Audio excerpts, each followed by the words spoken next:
Hello and welcome back to Billy Ho Sports, continuing our horse racing coverage for stakes racing this weekend. I did a video the other day on the Ellis Park Derby, which is race number 6 this Sunday, tomorrow, August 11th. And I noticed that the late pick 5 had some really good run of stakes races. So we're going to go through races 6 through 10, briefly touch on the Ellis Park Derby. There's already a preview video out for that. I'm using the same picks as I did in that video, so check that out. And remember that Billy Ho Sports is a solo operations, so subscribing to the channel and clicking that like button really goes a long way to sharing my content on YouTube. If you would like to support the show, check the description below the video for how you can do so. As always, I certainly do appreciate all the support. Let's get started. Okay, race number 6. Go check out the video. I went with the 1-2-5-7 in that one, which is Houday, Most Wanted, Stretch Ride, and Catalytic. So spreading a little bit out in the first. I like to spread in the first and the last a lot of times just to help yourself get kick started. You know, you want to have as many options. You don't want to knock yourself out right at the beginning, right? So this is going to be pick 5, 6, 7, 8, 9, 10. So that's race 6. Go check out the preview if you want to see the selections. Race number 7 is going to be 7 furlongs for the juvenile Ellis Park. And these are going to be the 2-year-olds. So kind of tough, but we got a few top choices and a really, really good selection of young juvies here. So we'll start with number 1, Heat. That's trained by Mark Cassey, Luan Mikado. This one definitely faltered big time in the Bashford Manor. Clipped heels with a rival about 5/16 pole, and then just pulled them back. So you toss that race whenever you see something like that. The previous race broke his maiden first out, 65K, ran a nice 91 speed figure. It's one of the fastest amongst the field here. So that, and then the 2 horses that I like are behind him, the second and third place horses, came back to win their very next race. So that tells you how good that little 65K was. Rail Post winning at 20% clip definitely could be considered. Charbonnet, I didn't consider from Ennis. The speed figures are too low. You can see 56, 67. Enduring Spirit, I also considered because this one kind of faltered, not in the same way. It just vied between horses and then just came up empty, and just really not a good looking race for him coming off the 5 furlongs. So I kind of shied away from that effort. Number 4 is going to go on the board, Politically Correct. The winner of that Bashford Manor, very impressively, going away by 5 lengths. That's going 6 furlongs. I like it when they run, they stretch out, they win, then they stretch out and they go even harder. And the average win distance is there, which is 6.7. And so that's good looking horse. Christopher Davis, the trainer, is I tried to look some stats up on how they do with 2-year-olds, and he's 50%. It says that he's only 11% with 2-year-olds in 120 starts, but that might be lifetime. This year he's 3 out of 6 when I looked it up on Equibase. So he's doing really good. I mean, Luis Saez is really coming down into AAA ball as far as I'm concerned, coming out here to ride this card today. I mean, there is obviously top jocks, but he's used to riding Saratoga and the, you know, some of the more major league ones. Number 5, Mr. Squeaky Wheels, is Adam Rice, Axel Concepcion. This one just a little bit lower. I really did like that it jumped up to running this Sanford and ran a pretty solid 4th. Just could not get it done weekend down the stretch. Another horse in this race is 3 Echoes. So that was pretty interesting thought of mine to go with this one, but I probably will narrow it down a little further than that. Then you have Three Echoes. This is Steve Asmussen. Asmussen is one of the best overall trainers, but really, really good with 2-year-olds. Son Eric is on the mount. Uh, third place, third in the Sanford, like I said, running behind Moplex, who's really, really good, and Studley Do Right. I remember that race. I covered it. Go back and look. Moplex was much the best that day. So Three Echoes really did run pretty solid, but this average win distance is a little low for me, 5.1. I probably just not quite enough starts by the Sire Echo Town to build that number up, but does have 2.63 Sire Production Index, which is good. But this was just one I didn't quite get to. Then you have number 7, Owen Almighty, who's probably going to be your post time favorite. Just a really, really impressive 120K maiden score first out. 350K at the auction, facing Tipton. Class all the way around. So this one I really did go with. So I ultimately for this race settled in on the number 4, Politically Correct, and number 7, Owen Almighty. Those it was a pretty tough race to cap. I mean, you could use other horses, especially Three Echoes and maybe even Mr. Squeaky Wheels if you wanted to spread out a little bit. But I kept it tight on this one.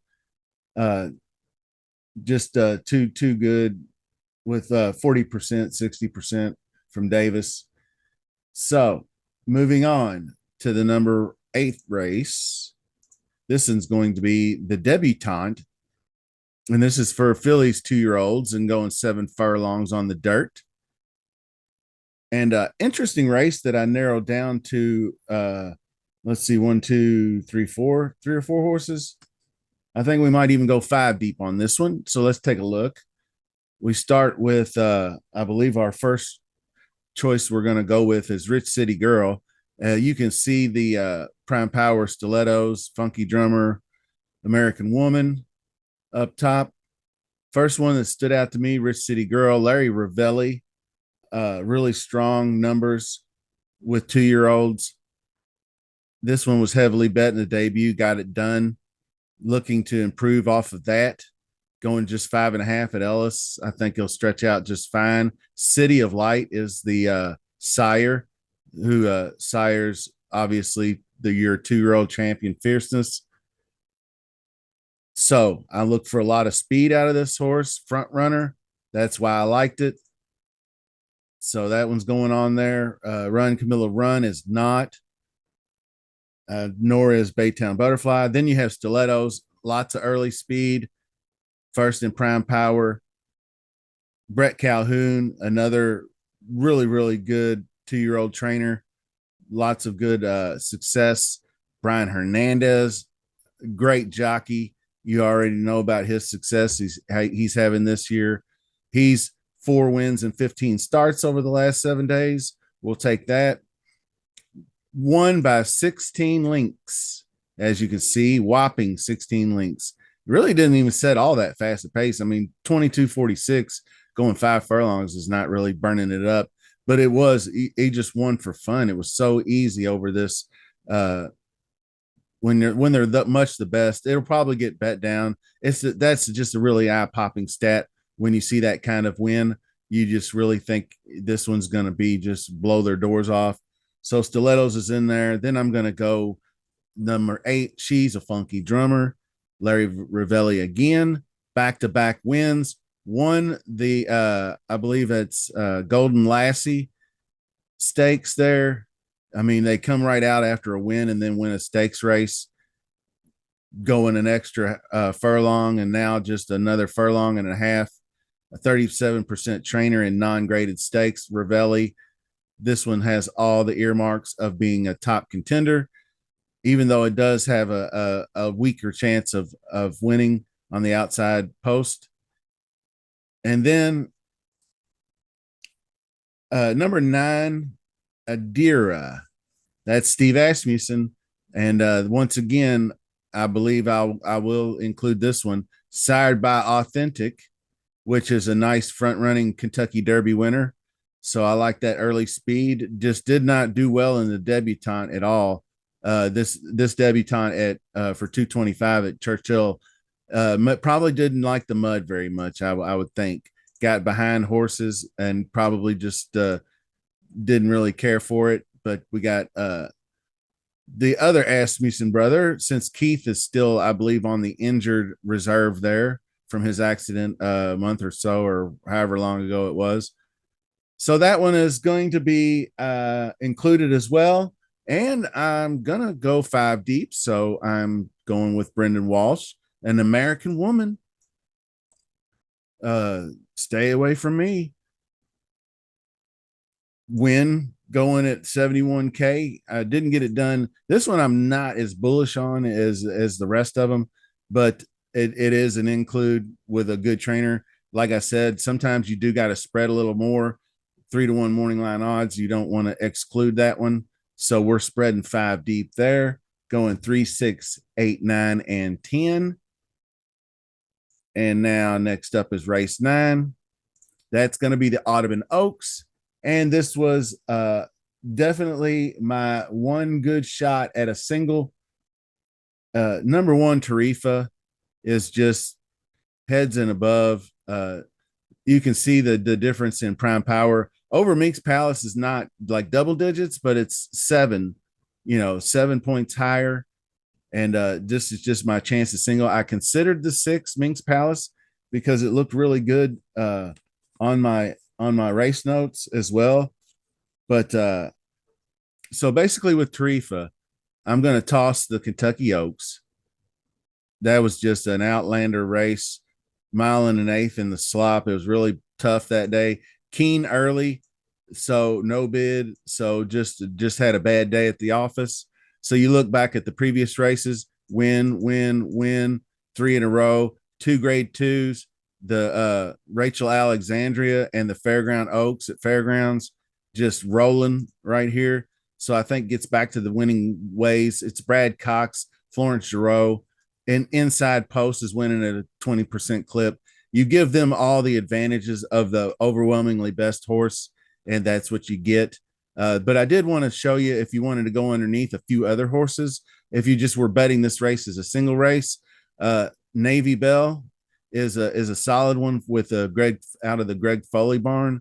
27% trainer in his own right. Best dirt speed is up there, and you can see with Dettori on him, he was having some good successes, wins at 100K. So that one was one. Shout out one of our guys on X that I follow. His name is Toe Tag and Tambo. He's an excellent daily fantasy sports player. He owns his own, what do they call it? Ship It Nation. Anybody who's aware of that. I bet this horse and the Leslie Lady, the Emery Tambo combo came through for me. And he was almost 4-1 there. It should be pretty decent odds. Peter Urton, solid horse, so could surprise. That's another to use underneath. And then obviously Minx Palace is moving up in class, and the stakes record, that's kind of why I shied away from it. But Palace Malice, second in prime power, a really strong outing in this last. So I did consider it, but I'm not going to use it. It doubled the price of my ticket. So I thought, well, instead of spending 160 on a 50 cent, I'm spending 80. And I think I still have that race under control. So that's what we're going to go is in the leg 4 is going to be the number 1 Tarifa. Now, rounding the field out, race 10 is going to be the groupie doll for fillies and mares, 3-year-old and up. And going to go several, I believe 4 deep in this one. Starting with number 2, Hidden Connection. Brett Calhoun once again. Kristen Torres rides. Really solid efforts. This race actually up here, they stumbled and didn't really have much of a chance. Was no match for the winners, but it might have been a different outcome. It was a really hot pace. Then ran in the Shawnee Double Dog Dare. ran up against horses like Scylla and Kijira, Wet Paint, really, really high quality horses. Hidden Connection is kind of like a tier two, beat Scylla in this one. If you see that in the double dog there. So definitely one I'm using. Another one I'm using in the 3-year-old market is Taxed 2-1. Randy Morris, Brian Hernandez, Florida Lee, grade 2, just came up short against Scylla, Shotgun Hottie. I mean, you can't argue those two. I almost used Pig Ale, Thomas Drury, but it just the speed figures. I need them a little more in the high 80s, low 90s than down in the mid. Does have some good 90s, but they're cheap races. The starter allowances here, I think, was one of the reasons why I didn't go with it. Musical Mischief, I'm definitely going. McCarthy, I like Mike McCarthy, and running really strong races. The DuPont, second place behind Shotgun Hottie, and then one wins next out on a 80K optional claiming. So definitely got some great speed. Musical Mischief is in there. And then the last one is, I'm throwing this in as just pure hunch play. And it's the number 7 Fancy, Brendan Walsh, Jamie Torres. So sired by Justify. That's one of the main reasons. Justify just produces just monster. You can see the sire production index is 3.43. That's just way higher than normal. Wins by 7 out in its last start, going 127. So broke his maiden at 120K. Churchill Downs, all in the slop. So might actually be faster. I mean, Justify is obviously if it, for some reason we're not going to get any rain over the weekend, but if for some reason it did, Fancy would definitely move up the ladder. But it's just kind of a long shot play and a hunch bet. So we're throwing in that one. So leg 5 is going to be 2, 3, 5, and 7. So that's going to do it for the video. Remember, the Ellis Park Derby is race number 6. This is going to be your final pick 5 tally. Leg number 1, I got the 1, the 2, the 5, the 7. Leg number 2, the 4 and the 7. Leg number 3, the 3, the 6, the 8, the 9, the 10. Then race number 9, singling the 1. Then race number 10, the 2, the 3, the 5, and the 7. That'll do it for the video. Thank you so much for watching. Remember, subscribe to the channel. Hit that like button. Check your description if you want to contribute to the show, make it better. And until next time, have a great weekend. See you.